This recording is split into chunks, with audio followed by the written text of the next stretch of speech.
Tere taas! Multirulli hooldus. Vaatame siis jälle koos veel kord üle. Nii, tuli hooldusse rull. Nagu näha, siin on näha juba roostet ehk siis mere, soolase vee ja metalli siis oksudeerumist.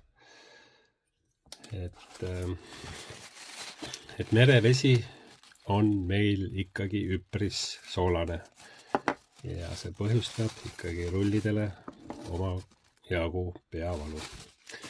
Multirull tahab rohkem hooldamist, rohkem õlitamist. Iga peale paari või siis ühte püügikorda, kui rull jääb kauemaks seisma, tuleks rulli põhikohtadesse panna õli.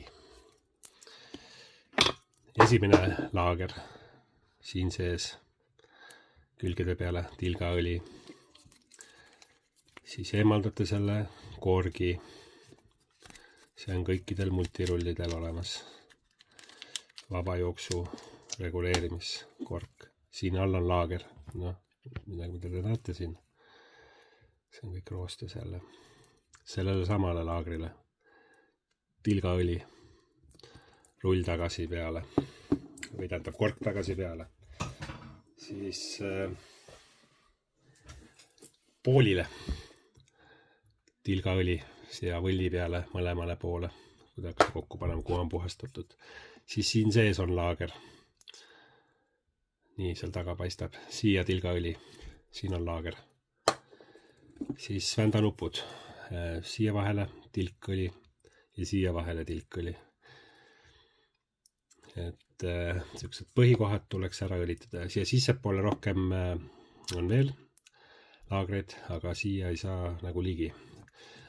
Siis võib veel panna siia tiguajamile ühte serva, teise serva ja siis siin on ava ehk siis siia avasse ehk siis kus hakkab tiguajami nõel on sees, mis käib üles alla, siis jookseb siin hammastes, et sellele tilgaõli. Ja ajate natukene ringi, jääb seisma. Järgmine kord kallale lähete, on juba kõik tipp-top. Ehk siis me ennetame, mitte ei tegele tagajärgedega. Ehk siis alati peale püüki kuivatate rulli ära, näiteks siis kohe, kas mitte siis kohe, näiteks kui rull on märjaks saanud, lasete tal ära kuivada ja järgmine päev panete igale laagrile, igasse liikusse osasse väik tilgaõli, ajate paar korda ringi rulli. Kuulete, siin on juba reversi laager, teeb häält, ehk siis võtame ta lahti, vaatame sisse ka. Aga ühesõnaga, kui need põhipunktid on tehtud, siis te võidate ajas. Ehk siis te võib-olla piisab ühest põhihoolduskorrast aastast. Aga kui te käite 3-4 korda juba mere peal, õli te ei pane, rulli visuaalselt ei puhasta, näiteks paberiga üle rulli siin kas veega, siis VD40-ga lasete rulli lihtsalt üle, lapiga kõik üle, puhastate lihtsalt selle soolakiisid pealt ära. Vee all võib loputada, aga kerge vee all, mitte mingi survega vee all, et see vesi pressib siia igale poole sisse. Ehk siis kõige mõttekam on ikkagi VD40, pihustate siia peale, näidata ka.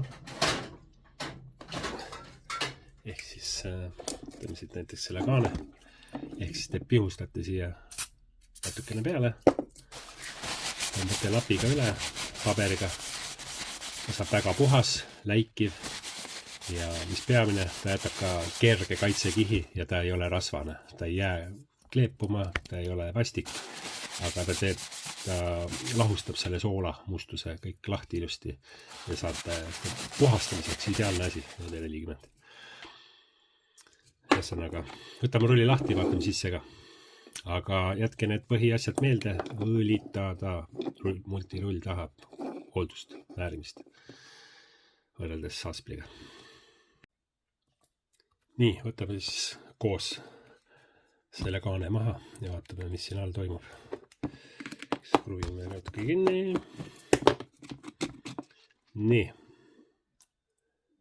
Mis me näeme? Rooste. Vesi niiskus on veel siiani sees, ehk siis multirull tahab kuivatamist, ehk siis võtate teda tuppa, te jätate teda paati. Nii, reversi laager, puks tähendab ja laager. Puks on kõik roostes. Reversi laager on roostes. Noh, ilmselt saab puhtaks. Vaatame, kas see on pindmine või on juba sisse läinud.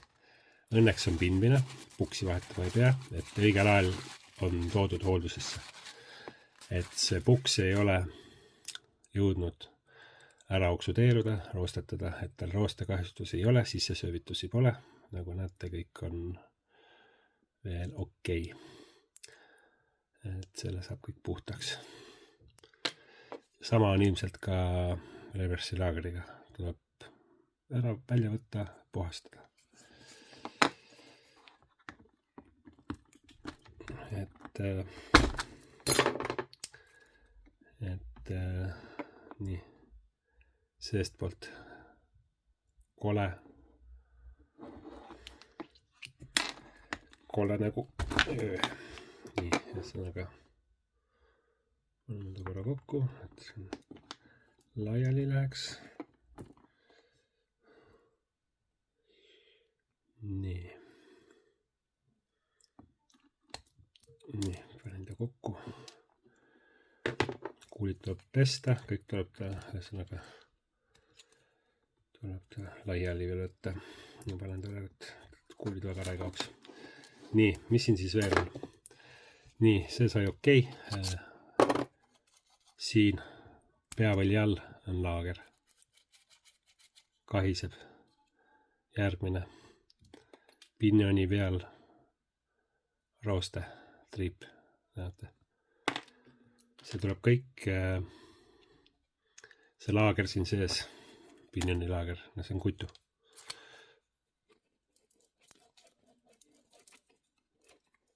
Ragiseb. Siia paneme hübriidkeraamilise, peab kauem vastu, ta teeb küll häält, aga ta peab kauem vastu, ehk siis ta peab hooaja vastu. Et need on nagu need miinuskohad, nagu näete, kõik on vett täis, kõik on märg. Et selle sama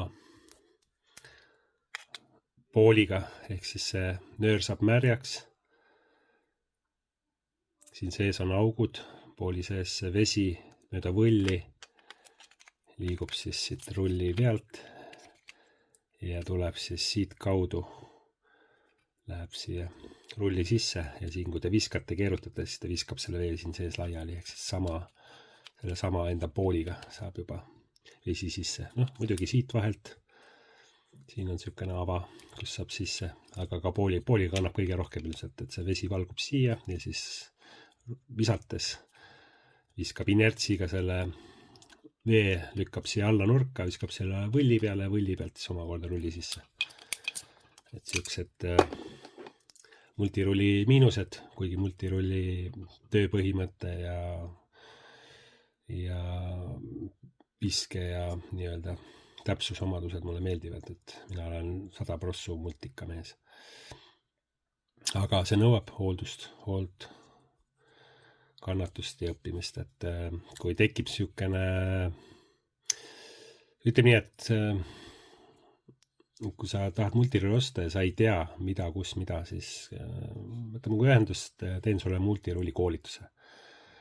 Mis rull, mille püügiks, milliste rantide ja nii edasi, et sa teeksid kohe õige valikut, sa ei ostaks suvalist multirulli ja peaksid pettuma ja pärast on see nagu maha visatud raha, et sa ostaksid, see 75 eurot ei ole üldse kallis, teha see tunnine koolitus kuskil veekogu ääres ja sa saad ülevaate, kuidas hooldada, kuidas teha, kuidas valida, kuidas nööri valida, kuidas ritva valida ja nii edasi.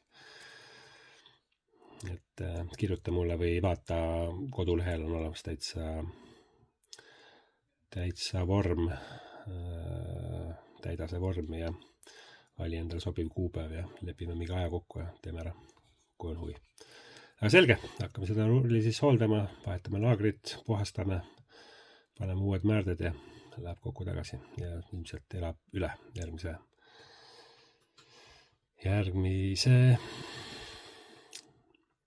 korrani, ühesõnaga. Aga kõike head!